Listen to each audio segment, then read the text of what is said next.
Hello guys, welcome to Roy's Hub. Uh, Today I'm gonna make a small review about the tires which I bought uh, around 1 month ago, and it's a Chinese one, Sailun. Here you can see Sailun, Artrezzo ZSR.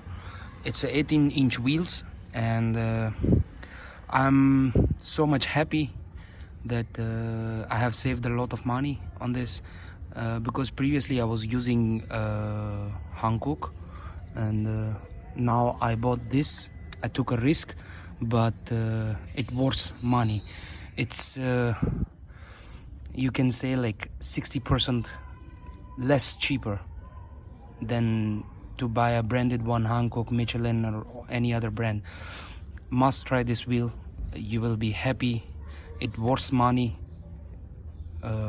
Actually, I already drive my car around 1,000 kilometers. It's comfortable.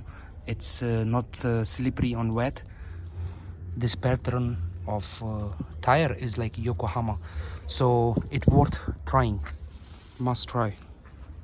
So guys, please like our video, subscribe our channel if you want more reviews about anything about cars, accessories, anything. Let us know in a comment. Thank you for watching our video. See you in the next video. Have a good day.